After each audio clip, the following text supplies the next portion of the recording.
My name is Frank. For 30 years, my life, my entire identity, has been Sterling Motors. I'm not just an employee, I'm the master restorer. I came here as a kid with grease under my nails and a love for engines. The founder, Mr. Sterling, found me rebuilding a carburetor I'd fished from a junkyard. He didn't scold me. He handed me a clean rag and said, "An engine has a soul, Frank. You have to listen to it, not just force it." He taught me everything. He was my mentor, my second father. "We don't sell cars, son," he'd say, running his hand over the curve of a 1950s Jaguar. "Anyone can sell metal. We sell history. We sell a legacy. We sell a promise." But 6 months ago, that promise rusted over. Mr. Sterling gathered the entire shop. He looked frail. The man who could tear down a V12 engine by hand looked like a shadow.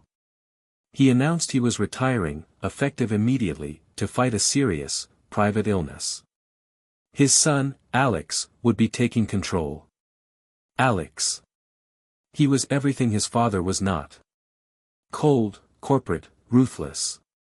He hated the smell of gasoline. He saw our priceless collection of vintage parts not as history, but as dead inventory. The first few weeks were a nightmare. He fired our master upholsterer, a man who had been with us for 40 years. He brought in consultants. He wanted to optimize and modernize. He wanted to stop our meticulous, year-long restorations and turn the shop into a high-volume, quick-flip, customization garage for spoiled celebrities. I was his main obstacle. I was the old guard. I was the living memory of his father's promise, and he hated me for it. The betrayal happened on a Friday. It started with a manufactured crisis. Alex stormed into the workshop. "Frank. I have a problem. The engine block for the 57 Gullwing restoration. It's gone." "What?" I said, wiping my hands. "That engine was irreplaceable. It was worth $250,000. It was in the secure parts vault. I logged it in myself." "Well, it's not there now," he said, holding up a tablet. "But our system shows an inventory transfer to an unknown address. A transfer you authorized." My blood ran cold. "I never authorized that." "Show me the order." "Oh, I will," he said. "In fact, we'll show everyone." He had me follow him to the main office. The new head of finance was there. "Frank," Alex said, his voice dripping with fake sadness. "The address you shipped that engine to, it belongs to a scrap metal dealer in a bad part of town. A man who, coincidentally, has been investigated for trafficking stolen classic parts. You were selling our most valuable assets for scrap." "That's a lie. It's a setup. You have access to the system." I shouted. "Do I?" he sneered. "Or did you, the master restorer with the only key to the vault, try to steal a $250,000 engine, thinking no one would notice?" He stood up. "This is a profound disappointment. Stealing from the man who gave you everything, from my sick father. You're finished, Frank. You're fired for fraud. Security will see you out."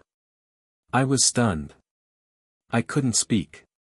The finance guy wouldn't even look at me. It was a setup. A perfect, brutal trap. 2 security guards, men I'd known for a decade, walked in. "Mr. Rossi, please." They couldn't meet my eyes. I was escorted out of the building I had helped build, walked past my apprentices, who stared in shocked silence. My mentor was sick. His son was a thief. And I was the scapegoat. Alex caught me at the main gate. He tossed a thick, formal envelope at my feet. It hit the oily pavement with a dull slap. "Your official termination letter," he sneered. "And a restraining order. Don't even think about coming back. Clean out your locker. You have 5 minutes." I sat in my old truck in the parking lot for an hour, just numb. My career. My life. My reputation. All of it, gone, destroyed by a man who saw legacy as a burden. Finally, I picked up the envelope. I tore it open. Inside was the cold, legal letter, accusing me of gross embezzlement and criminal malfeasance. Clean out your tools. You are fired. I pulled out the letter. And underneath it, something else. Something that shouldn't have been there. A small, folded piece of paper. It wasn't office paper. It was Mr. Sterling's personal, thick, cream-colored note card. The kind he used to write private build specs on. The kind I hadn't seen in 6 months. My hands were shaking. I unfolded it. The handwriting was unmistakable. Not the shaky script of a sick man, but the strong, clear, confident hand I knew so well. It said, "Play along. He's arrogant, not smart. Be at the investors' meeting tomorrow at 10 a.m. I knew he would do this. S. My heart hammered against my ribs. He knew. He knew Alex would frame me. The sickness, was it all a lie? The next morning, I put on my best suit. I felt like a ghost walking into the building. I walked right past the new receptionist and straight to the executive boardroom. The room was packed. Serious investors. The entire board. Alex was at the front, a huge projector screen behind him, filled with charts about liquidating real estate. When he saw me, his face went from polished charisma to pure, purple rage. "What in the hell are you doing here?" he shouted. "I fired you. You're trespassing. Security. Get this thief out of my meeting."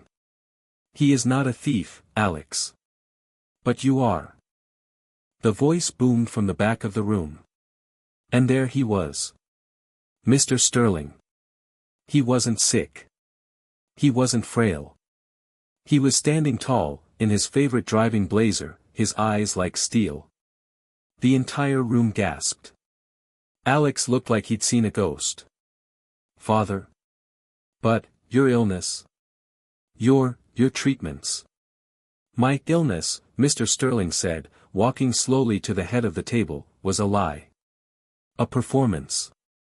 A test. I needed to see what you would do, my son, if you thought I was gone.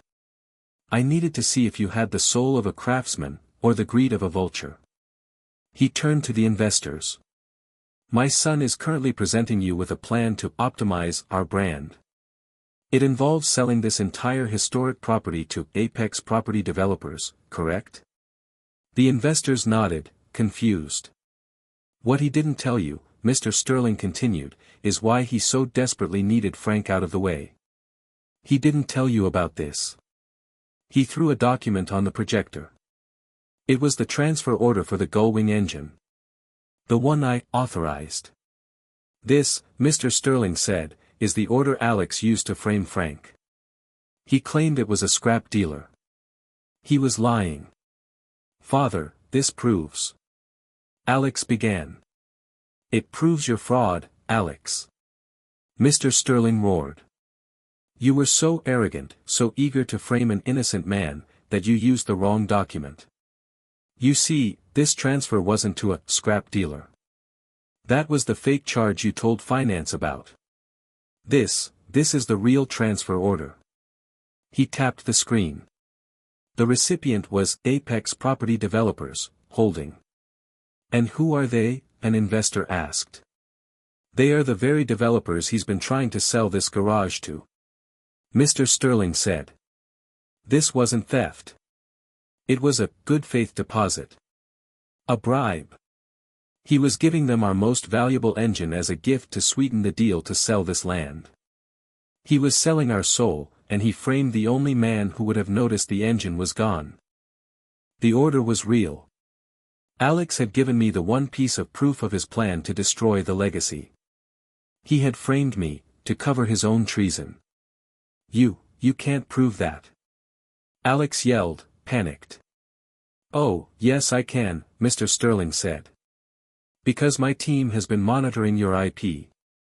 The transfer was authorized from your terminal, Alex, an hour before you ever gave it to Frank." He turned to the board. "Alex is removed from the board and from this company, effective immediately. He's fired." Alex, pale and shaking, stormed out of the room, defeated. The investors were in an uproar. Mr. Sterling raised his hand. "Calm down. The company is secure. The legacy is safe." He looked at me. I was still standing by the door, in shock. "Mr. Sterling," I said, my voice shaky. I don't understand. Why me? Why all this?" He walked over and put his hand on my shoulder. "Because I knew Alex would see loyalty as a threat. He would try to get rid of the only person left who actually understood the value of this place, not just the price. It was a test, Frank. A test of loyalty for you, and a test of character for him. You passed. He failed. Miserably." He smiled, a true, warm smile. "The company needs a new president of operations. Someone who understands the legacy. Someone who knows the difference between a business and a passion." He motioned to the empty chair at the head of the table. "The job is yours, Frank, if you want it."